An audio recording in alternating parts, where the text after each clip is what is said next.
헬로 에브리원, 안녕하세요. 웨스트파인더 김석환입니다. 벌써 8월도 끝났고요. 이제 9월인데요.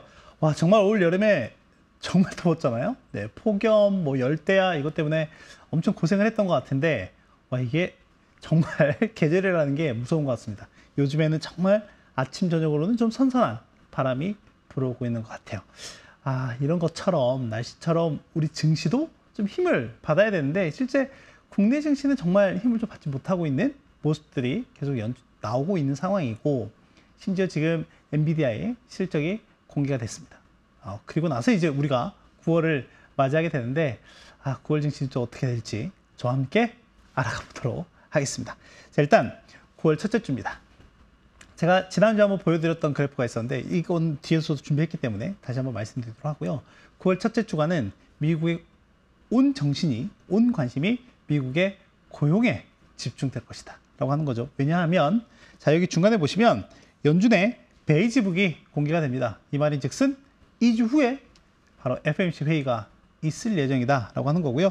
9월 FOMC 회의는 17일, 18일 미국 현지 시각으로 하는 거고요. 이거 아시죠? 우리나라 추석 연휴예요. 근데 공교롭게도 이제 19일 새벽에 나올 예정이기 때문에, 자, 우리가 긴 연휴를 마치고 돌아오는 날 FOMC 결과를 받아들이게 된다라고 하는 거죠.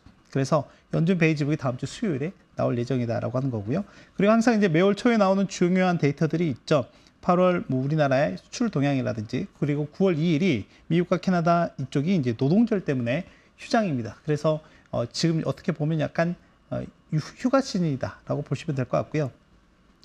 그리고 이제 화요일에 미국의 ISM 제조업부터 시작을 해서, 그리고 구인 이직 보고서, 그리고 민간에서 나오는 ADP에서 나오는 민간 고용이라든지 ISM 서비스업, 그리고 이제 대망의 고용 보고서 이렇게 나온다라고 하는 겁니다. 결국에는 이 고용과 관련한 데이터들을 중심으로 해서 9월 금리 인하가 25bp가 될지 아니면 50bp가 될지에 대한 시장의 관심이 결정이 될 것이다 라는 것까지 체크해서 보시면 되겠습니다. 자, 그리고 다음 주에도 실적이 있어요. 브로드컴이라는 기업이 실적을 발표할 예정이고요. 또 하나는 글로벌 헬스케어 컨퍼런스가 꽤 많이 열리거든요. 4일부터 6일까지 이렇게 보면 우리나라에서도 헬스케어 컨퍼런스가 열리고요. 그리고 미국에서도 보면 웰스파고라든지 모건 스탠리와 같은 주요 IB들이 주관을 해서 헬스케어 컨퍼런스가 열린다까지 정리하면 되겠습니다. 자, 8월 한 달 들어서 우리가 급락했고 반등하고, 자, 이걸 경험을 하고 있는데 우리는 약간 이렇게 옆으로 가는 모습을 보이고 있죠. 자, 이거는 이제 미국이고요. 이거는 이제 우리나라 코스피라든지 코스닥 정도를 보면 되겠죠. 자, 그런데 스타일은 비슷한, 그러니까 지수의 움직임은 좀 차이가 있긴 하지만 그 증시 내에서 움직이는 섹터의 스타일은 비슷하다라고 하는 거예요. 자, 그런데 스타일이 변화했다라고 이제 했던 건 뭐냐면, 그동안에 증시를 강하게 이끌어왔던 주요 섹터, 예를 들면 미국 기준으로 보면 IT라든지 경기 소비재라든지 커뮤니케이션, 이런 섹터가 되겠죠. 그런데 그런 섹터들이 이번 달 들어서는 상당히 약세의 모습을 보이고 있고, 상대적으로 여기다 정리했지만 경기 방어나 금리 인하와 같은 섹터가 오히려 강세의 모습을 보이고 있더라라고 하는 거죠. 자, 보시면 필수 소비재가 이달 들어서만 섹터 지수가 5.5% 상승을 했고요. 사상 최고치 랠리를 펼치고 있습니다. 여기 헬스케어도 마찬가지입니다. 섹터 지수 4% 넘게 올랐어요. 그리고 또 하나는 여기 부동산이나 유틸리티나 금융 같은 경우에는 어떻게 보면 금리 인하의 수혜를 받고 있는 섹터들이다라고 볼 수 있겠죠. 자, 그런데 S&P 500 지수가 1.3% 현재까지 올랐는데 28일 기준으로, 근데 IT 섹터가 1% 채 못 올랐다라고 하는 것. 그리고 여기 보시면 경기 소비자나 에너지와 같은, 어떻게 보면 경기가 정말 좋다라고 난 걸 반증할 수 있는 그런 섹터가 상당히 약세의 모습을 보이고 있다라고 하는 거죠.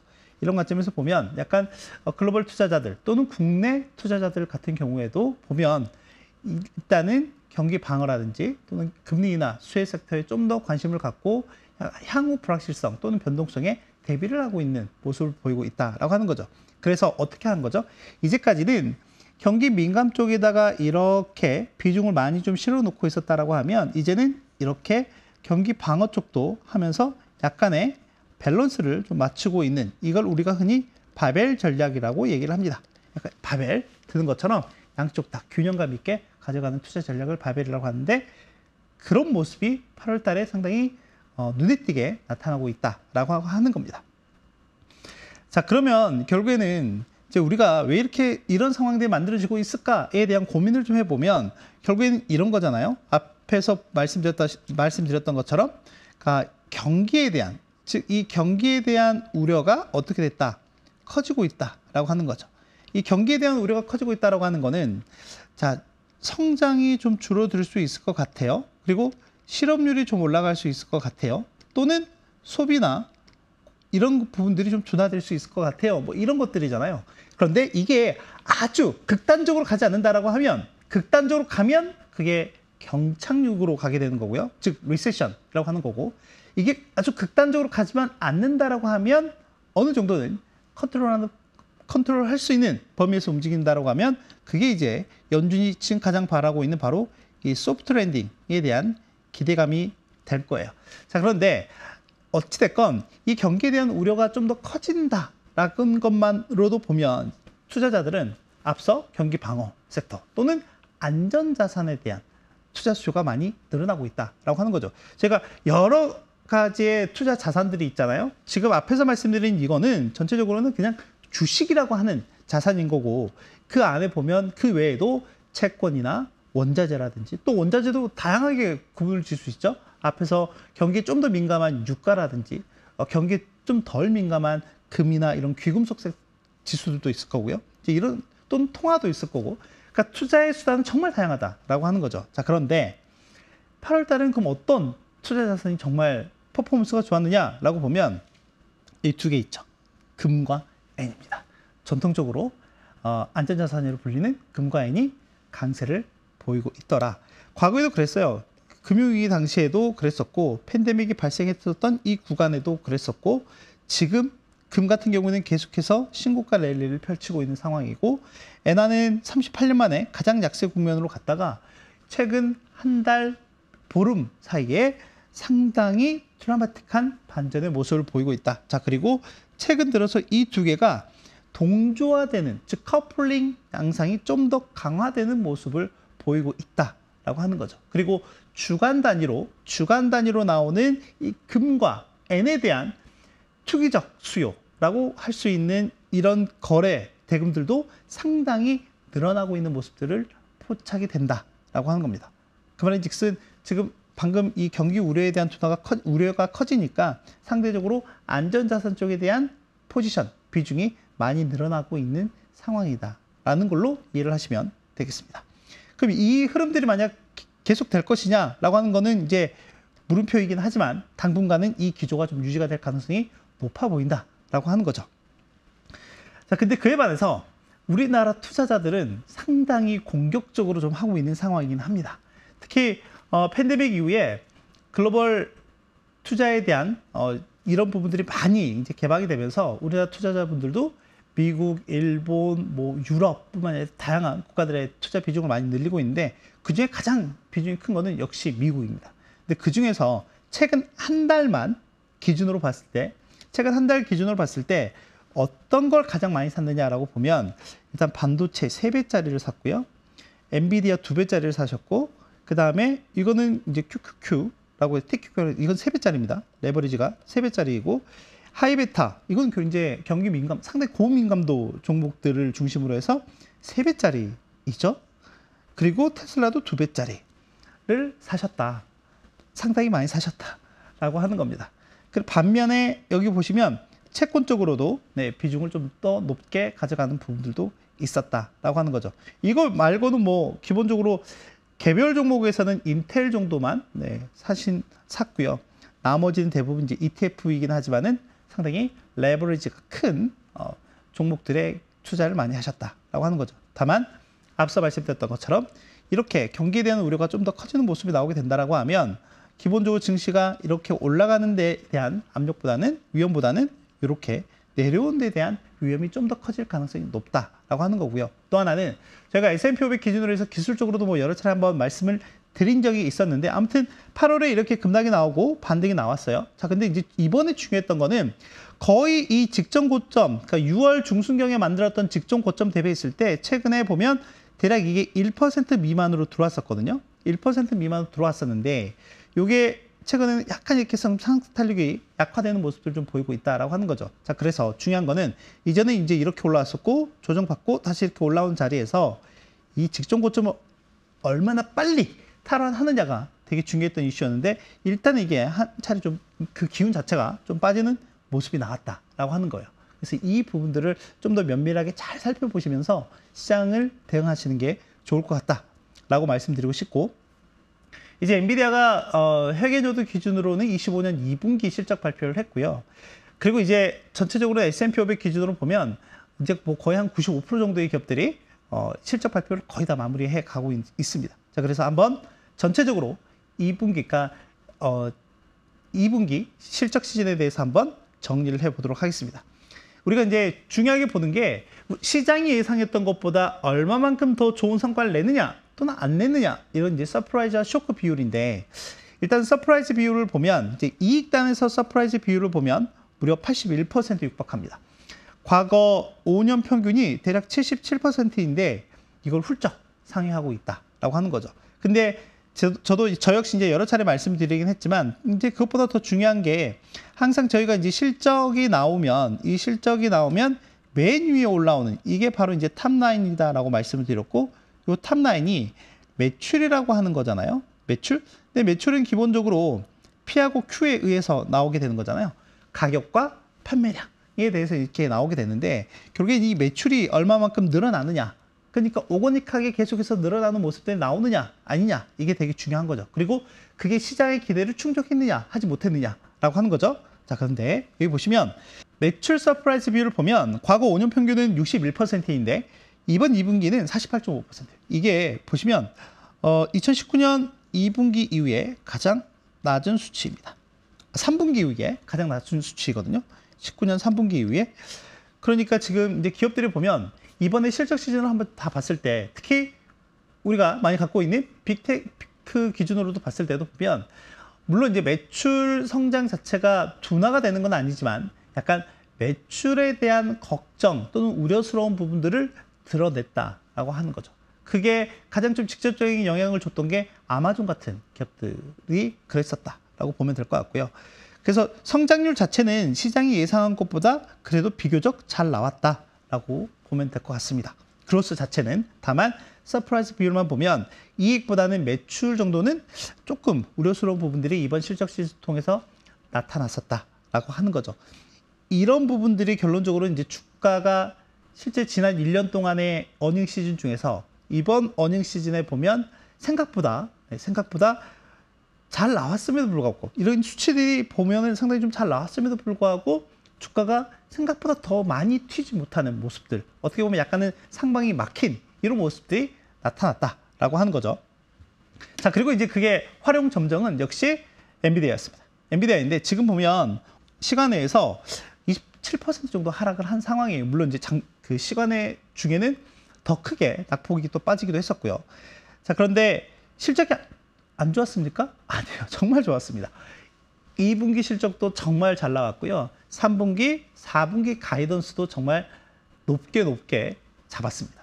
근데 이제 물론 시장에 높은 기대치가 있었다라고 하는 부분, 거기에 대해서 약간 미스가 나면서 현재 시간에서 7% 가까이 하락을 하고 있는 상황이다라고 보면 될 것 같은데, 다만 이제 제가 지난주에도 말씀드렸고 계속 강조해서 말씀드리고 있는 거는, 자, 엔비디아의 이 절대적인 수치 자체가 이런 식으로 빠지는 게 아니에요. 이런 식으로 빠지는 게 아니다라고 말씀을 드렸죠. 자, 이건 이제 유지가 되는데 중요한 거는, 자, 여기서 이렇게 갈 때 우리가 100%의 성장률을 보였다.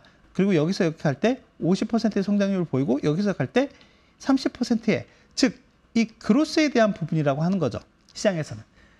그러니까 어떻게 보면 지난 1년 동안에 아주 높은 퍼포먼스를 보이면서 계속해서 주가가 상승하는 부분들이, 이런 그로스에 대한 부분들을 충분히 선반영을 했다라고 하면, 이제부터는 이제 엔비디아 자체적으로도 약간은 고민스러운 구간에 들어가게 된다라고 하는 거죠.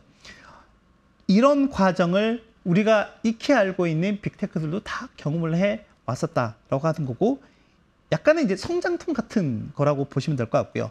그래서 엔비디아 이제 실적 발표 전에는 시장이 예상을 했던 거는 실적이 서프라이즈하게 나오고 충분히 좀 더 시장에 영향력 있는 내용들이 나오게 된다라고 하면 엔비디아의 실적 발표 이후에 1일 변동성이 대략 10% 정도였습니다.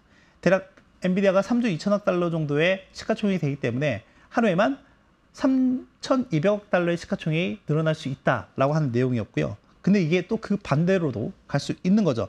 근데 지금 현재 결과만 딱 놓고 보면 그런 반대의 결과가 좀 나오게 된다라고 하는 거고, 그래서 지금 시간의 야간 선물 같은 경우도 좀 약세의 모습을 좀 보이고 있다라고 보시면 될 것 같고요.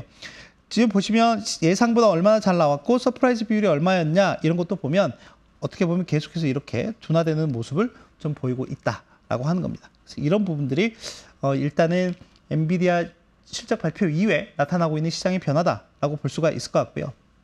자, 일단 잭슨홀 이후에 전체적으로 S&P 500 지수의 추이를 지난번에도 보여드렸고 지금도 보여드리고 있는데 이거는 아마 9월달 내내 계속 보여드릴 것 같습니다. 일단 가장 큰 고비는 아니고 하나의 고비였던 엔비디아 실적을 일단 지나갔다. 그러면 다음 주에 이 내용이 있을 예정이다. 우리 미국의 PMI라든지 또는 고용과 관련한 데이터가 나올 예정이다라고 하는 거죠. 그래서 거기서 우리가 봐야 될 건 뭐냐면 제조업이나 또는 서비스 PMI 데이터가 시장 예상보다 잘 나오느냐, 잘 나오지 못하느냐에 대한 내용인 건데 이것과 좀 우리가 프록시 지표로 대형 지표로 활용할 수 있는 게 S&P에서 나온 제조업, 미국의 제조업 서비스 PMI 같은 경우인데 제조업은 계속 안 좋은 모습을 보이고 있죠. 또 서비스업 같은 경우도 안 좋은 게 잠깐 멈추긴 했습니다. 안 좋은 게 잠깐 멈추긴 했지만은 뭐 그렇다고 해서 개선되는 모습들은 나타나지 않았다라고 하는 거죠. 그래서 이걸 저희가 한번 유추해서 볼 수 있는 게 댈러스 연방준비은행에서 나오고 있는, 물론 이제 각 지역 연방준비은행에서 각 지역의 제조업 서비스 PMI 데이터를 발표하고 있거든요. 근데 그 중에 최근에 나온 댈러스는 서비스업 활동지수 또는 전망지수를 한번 보면 지난달에 마이너스 0.1이었는데 이게 마이너스 7.7로 아주 큰 폭으로 악화가 되는 모습이 나왔습니다. 그러면 왜 이렇게 악화가 됐을까? 그 각 산업에 종사하고 있는 종사자들의 센티멘트가 상당히 안 좋아졌다라고 하는 건데 그 내용을 정리를 좀 해놨거든요. 보면 유틸리티 업종 같은 경우는 아까 섹터별 지수로 보면 유틸리티 업종이 상당히 좋았다라고 말씀드렸는데 여기는 뭐 그냥 대놓고 경기 침체가 올 것 같다라고 이렇게 얘기를 했고요. 출판 이런 쪽은 소비자 지출이 줄고 있다. 음식이나 음료 판매 이런 쪽도 소비자 지출이 줄고 있다라고 얘기를 하고 있는 상황입니다. 또 하나는 이제 전문과학 및 기술 이런 쪽이 건설 장비나 건설 지원 이런 쪽이거든요. 건설 산업에서 물가가 상승을 했다. 우리가 이제 집을 짓게 되면 되게 인상 깊었던 거는 이 내용 보면 집을 짓게 되면 거기에 이제 우리가 문을 다 이렇게 달잖아요. 근데 그 문짝 가격이 작년에는 대략 한 3,000달러 정도인데 지금은 $10,000다라고 하는 거죠. 어마어마한 상승을 경험하고 있다라고 하는 거고요. 이제 그러다 보니까 워낙 이제 우리나라도 마찬가지긴 하지만은 건물을 짓는 비용이 전체적으로 다 늘어났죠. 인건비도 늘어나고 다 늘어나다 보니까 신축 건물 자체가 감소하고 있는 상황이다라고 얘기를 하고 있죠. 또 하나는 고용과 관련한 부분에서 보면 채용이 어렵다라고 하는 거고요. 그러니까 어떻게 보면 약간 그 일자리에 맞는 숙련직의 채용이 상당히 좀 어려운 상황이고, 또 하나는 숙련도, 기술에 대한 숙련이지만 인건비도 만만치 않은 문제다라고 하는 거죠. 그러다 보니까 포춘 100 기업들 또는 4만 명의 근로자 수를 갖고 있는 기업들조차도 채용을 더 하지 않고 빈 일자리를 그냥 그대로 두고 있다라고 하는 거죠. 채용을 아예 동결을 하고 있는 상황이다라고 하고 있는 상황입니다. 또 하나는 의료 서비스와 관련해서는 서비스를 받고, 그러니까 진료를 받고 나서 이 비용을 지불하는데 어려움을 겪는 소비자들이 많아지고 있다라고 하는 거죠. 그러니까 실제 저희가 이제 전체적으로는 데이터가 미국 경기가 그래도 2%, 3% 성장세를 보이고 있다라고 하는 것 자체적으로 보면 미국 경기 정말 나쁘지 않고 좋다라고 볼 수 있지만 그 하나하나의 세부적인 산업들로 좀 들어가 보면 실제로는 좀 이렇게 안 좋은 부분들도 있구나라고 하는 거죠. 이제 이런 것들이 어떻게 보면 앞으로의 지표에 좀 더 반영될 여지도 충분히 좀 있는 상황이다라고 보고 있습니다. 자동차 같은 경우도 보면 거래량은, 그러니까 단위당 거래량은 좀 증가하고 있긴 하지만 전체로 판매량 자체는 감소하고 있다. 약세다라고 하는 내용들이 나와 있다라고 하는 거죠. 서비스가 중요한 이유는 뭐죠? 서비스는 결국 이제 미국의 소비로 이어지는데 이게 미국 GDP의 대략 3분의 2 정도가 되기 때문에 그렇죠. 중요하죠. 그래서 이런 부분들을 좀 살펴보시면 좋을 것 같고, 그래서 다음 주에 발표되는 ISM 서비스 PMI 데이터라든지 제조 PMI 데이터를 좀 눈여겨보자라고 말씀드릴 수 있을 것 같고요. 고용이 중요하다고 말씀드렸습니다. 이제 지난주에 좀 시장이 이슈가 됐던 건 뭐냐면, 이제 노동통계국에서 1년마다 한 번씩 이제 벤치마크 수정을 하는데, 거기에 따른 일자리 수의 증감을 다시금 이제 수정을 하거든요. 수정을 하는데, 지금 이게 1분기니까 3월 말이에요. 3월 말 데이터니까요. 이게 23년 4월부터 24년 3월까지의 데이터를 다시 수정을 해보니까 일자리가 기존에 나왔던 것보다 대략 한 82만 개 정도가 줄어들었습니다. 이게 2009년 이후에 가장 큰 폭의 감소세다. 이거는 이제 예비 수정이긴 하지만 이제 전체적인 반영을 해서 일자리 수 업데이트는 내년 25년 연초에, 그러니까 1월 내지 2월에 있을 예정이다라는 건 참고로 좀 알고 계시면 좋을 것 같고요. 근데 이제 시장에서는 이 데이터를 가지고 느꼈던 건 뭐냐면, 노동시장이 최근에 안 좋아진 게 아니라 이미 그 전부터 안 좋아진 게 아닌가에 대한 우려가 좀 더 커졌다라고 하는 거죠. 자, 그래서 근데 이제 이거는 저희가 미루어 좀 진작에 볼 수 있었어요. 어떤 부분이었냐면, 이렇게 여기 보시면 기업 조사와 가계 조사 간에 이런 괴리가 계속해서 이제 발생했었기 때문에 이런 부분들은 제가 이미 한 6, 7개월 전부터 좀 예상을 좀 하고 있었던 부분은 있었다라고 보면 될 것 같습니다. 그리고 이제 지금 전체적으로 미국의 노동시장 상황과 좀 봤을 때 이걸 좀 볼 수 있는 게 헨젤스테인 연은에서 나온 노동시장 환경 지수인데, 현재는 플러스 값을 유지하고 있습니다. 지금 보시다시피 1.41에서 0.5 정도까지밖에 둔화 안 됐기 때문에. 자, 그런데 아주 이제 마이너스 값으로 간 건 아니죠. 근데 이제 저희가 이 앞서서 있었던 여러 가지 위기 상황들에서 한번 봤을 때, 이게 노동시장이 진짜 이게 마이너스, 이 노동시장의 환경 지수가 마이너스로 갔을 때 정말 노동시장이 안 좋은 거냐? 그렇지는 않다라고 하는 거죠. 왜냐하면 추세가 중요한 거거든요. 추세 자체가 지금 노동시장이 약화되고 있다 또는 둔화되고 있다라고 하는 걸 나타내기 때문에, 지금 보시면 이 검정색이 노동시장 환경지수인데, 이게 안 좋아지는 시점부터 실업률이 동반해서 같이 올라가는 모습들을 보이고 있고, 실제 이 노동시장 환경지수가 마이너스로 가는 거는 실업률이 한참 올라왔을 때에 그렇다라고 하는 거죠. 그럼 지금 같은 경우에도 보면 지금 이제 실업률이 점진적으로 좀 올라가고 있는 모습을 좀 보인다라고 하면, 이 노동시장이 좀 더 추세적으로 좀 더 안 좋아질 여지도 남아 있는 거다라고 하는 겁니다. 그래서 파월 의장이 잭슨 홀 컨퍼런스에서 얘기했던 게 뭐냐면, 더 이상의 노동시장의 악화 또는 냉각을 바라지 않는다라고 얘기를 했고, 그렇기 때문에 우리가 할 수 있는 모든 조치를 다 하겠다라고 얘기를 한 겁니다. 정리해 보도록 하겠습니다. 자, 일단 두 번째 웨이브를 기다리고 있습니다. 고용인데요. 일단 8월 증시는 앞서 말씀드린 대로 경기 민감주보다는 경기 방어가 좀 더 강한 모습들을 좀 보였다라고 하는 거고요. 어찌됐건 엔비디아 실적 발표가 있긴 했었는데, 일단 이 서프라이즈에도 불구하고 차익 실현 압력이 좀 높아지는 모습을 보이고 있다라고 하는 겁니다. 또 하나는 9월 FOMC 금리 인하 폭을 결정 지을 요인은 바로 고용이다라고 볼 수 있겠습니다. 그래서 지금 현재 시점에서는 25bp 인하가 지배적이긴 하지만, 그럼에도 50bp 인하 가능성을 최소한 30%는 보고 있다라고 하는 거잖아요. 그래서 현재 4.3%의 실업률이 이것보다 더 높아지는 모습이 나오게 된다라고 하면, 시장은 50bp, 즉 빅컷 인하에 대해서 더 높은 가격 반영을 할 가능성이 높다라고 볼 수가 있겠습니다. 아시겠죠? 이렇게 정리하고요. 우리 다음 주에 아주 중요한 고용 데이터가 어떻게 나오는지, 그리고 거기에 따라 시장이 어떻게 반응하는지 살펴본 후에 뵙도록 하겠습니다. 일주일 동안 잘 보내시고요. 저는 다음 주에 뵙겠습니다. 안녕!